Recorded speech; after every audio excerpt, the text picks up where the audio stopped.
हाय दोस्तों, science knowledge by BK में आपका स्वागत है। जय हिंद, जय भारत। दोस्तों सभी देशवासियों को मेरा प्रणाम, नमस्कार, सत श्री अकाल, अस्सलाम वालेकुम, राम राम। जो भी अच्छा लगे आप लोग एक्सेप्ट कर लीजिएगा। आज हम लोग बात करेंगे कि परमाणु बम क्या होता है। जैसा कि आप लोग सभी लोग जानते हैं कि सन 1945 में अमेरिका द्वारा जापान के हिरोशिमा और नागासाकी पर किए गए परमाणु हमले को देख दुनिया दहल उठी थी। क्षण भर में दोनों शहर शमशान में तब्दील हो गए थे। इमारतें बुरी तरह तबाह हो गई थी। लाखों की संख्या में लोगों की मौत हुई थी। खतरनाक रेडिएशन के प्रभाव से 1945 के अंत तक लोगों की जानें जाती रही। इतने वर्षों बाद आज भी हिरोशिमा में हजारों की संख्या में लोग रेडिएशन से पीड़ित हैं।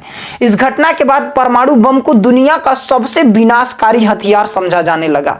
लेकिन क्या आप जानते हैं कि परमाणु बम क्या होता है, कैसे काम करता है, परमाणु बम से कितना नुकसान होता है? अगर नहीं तो आज इस वीडियो को अंत तक जरूर देखें, क्योंकि आज मैं आपको परमाणु बम के बारे में बहुत ही महत्वपूर्ण बात बताने जा रहा हूं। तो आइए जानते हैं कि परमाणु बम किसे कहते हैं। चित्र में आप देख पा रहे होंगे कि परमाणु बम सामूहिक विनाश के लिए बनाया गया एक हथियार है जो परमाणु नाभिक के विभाजन से उत्पन्न हुई एनर्जी का उपयोग करता है। इस प्रक्रिया को परमाणु विखंडन कहा जाता है, जो परमाणु बम को जन्म देती है। और देखिएगा, तो जब अकेला free neutrons radio active materials जैसे यूरेनियम और प्लूटोनियम के साथ एक परमाणु के नाभिक से टकराता है तो 2 या 3 न्यूट्रॉन्स मुक्त करता है।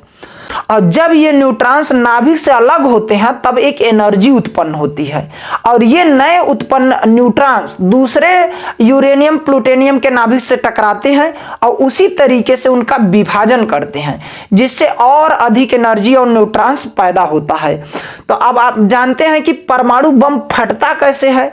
तो हम लोग सभी लोग जानते हैं कि भैया परमाणु का जो केंद्र है वो एक नाभिक होता है। उस नाभिक को तोड़कर अलग करने पर या 2 नाभिकों को एक साथ जोड़ने पर बड़ी मात्रा में ऊर्जा उत्पन्न होती है। परमाणु हथियार इसी ऊर्जा का इस्तेमाल करके विस्फोट करने के लिए करते हैं। न्यूक्लियर बम के फटने से बहुत बड़ी मात्रा में यानी गर्मी और रेडिएशन निकलता है। न्यूक्लियर बम के फटने से सिर्फ 10 सेकंड में आग का गोला बन जाता है और फटने के बाद आसमान से दूर स्थित रेडियो एक्टिव कचरा गिरता है, जिसके आसपास इलाकों में रेडिएशन फैलने लगता है। रेडिएशन भयानक फैलता है रेडिएशन। अब आपको बता दें कि आधुनिक परमाणु हथियार जो हैं वो केमिकल विस्फोटों का संयोजन है, परंतु परमाणु विखंडन और परमाणु संलयन के द्वारा काम करते हैं। आइए हम लोग जानते हैं कि परमाणु बम का आविष्कार किसने किया। चित्र में आप देख पा रहे होंगे, इनका नाम है जूलियस रॉबर्ट ओपेनहाइमर। इन्होंने ही परमाणु बम का आविष्कार किया था। इन्हें फादर दी एटॉमिक बम के नाम से जाना जाता है। आपको बता दें कि 16 जुलाई 1945 को न्यू मैक्सिको के अलामो गोर्डो के पास एक सुदूर स्थित रेगिस्तान में पहला परमाणु बम सफलतापूर्वक विस्फोट किया गया था।